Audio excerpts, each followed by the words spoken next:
Teman-teman sekalian yang dirahmati Allah Subhanahu wa taala, yang semoga selalu dijaga hatinya oleh Allah Subhanahu wa taala agar selalu thiqah billah, agar selalu percaya dan yakin kepada Allah Subhanahu wa taala. Karena kelemahan kita itu berawal saat kita mulai meragukan Allah. Dalam segala dinamika hidup, kita selalu butuh Allah. Kita butuh Allah ketika Allah kasih kita ujian. Bahkan tetap kita butuh Allah ketika Allah kasih kita nikmat. Kalau kita butuh Allah saat diuji, agar kesabaran kita terjaga. Karena orang yang tidak ditemani atau dibersamai oleh Allah Subhanahu wa taala ketika dia sedang diuji, maka dia akan mudah untuk berkeluh kesah, bahkan berputus asa. Kebersamaan Allah kepada dia saat dia diuji itu adalah Allah Subhanahu wa taala menghibur hatinya. Allah Subhanahu wa taala menenangkan hatinya. Allah Subhanahu wa taala menghidupkan hatinya dengan nikmat iman. Ala bidzikrillahi tatmainnul qulub. Innamal mu'minun idza dzukirallah wajilat qulubuhum. Bukankah dengan mengingat Allah hati menjadi tenang? Dan orang yang beriman apabila diingatkan dengan nama Allah, disebut nama Allah, maka hatinya akan bergetar. Ini bentuk Allah membersamai hambanya ketika dia dalam keadaan diuji.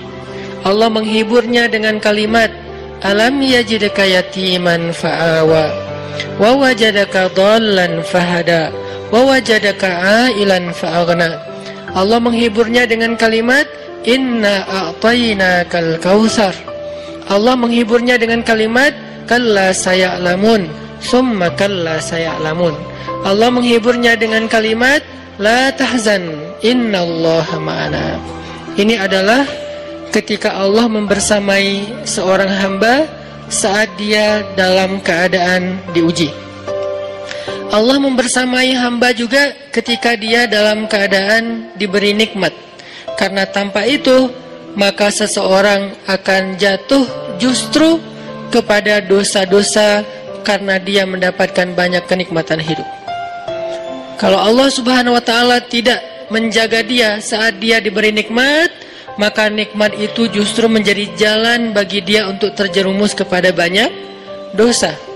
Justru nikmat itulah yang menjadi penghalang bagi dia untuk mengingat Allah. Karena dia sibuk menikmati hidupnya, akhirnya dia terhalang dari mengingat Allah tepat waktu. Sibuk menikmati hidupnya, terhalang dari Allah untuk bangun tengah malam. Karena dia tidurnya larut. Kenapa tidur larut? Karena terlalu banyak yang harus dia nikmati sebelum tidur.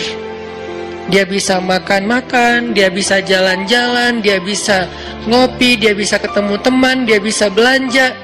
Bahkan dia nunggu midnight sale untuk bisa menghabiskan nikmat yang Allah kasih kepada dia. Sehingga akhirnya tidurnya terlalu larut, lalu dia tidak bisa bangun untuk menghadap Allah, curhat kepada Allah. Hal yang selama ini dia lakukan justru ketika dia diuji oleh Allah. Ketika diuji oleh Allah, mudah bagi dia bangkit tengah malam, curhat, sujud panjang, menangis dalam doa.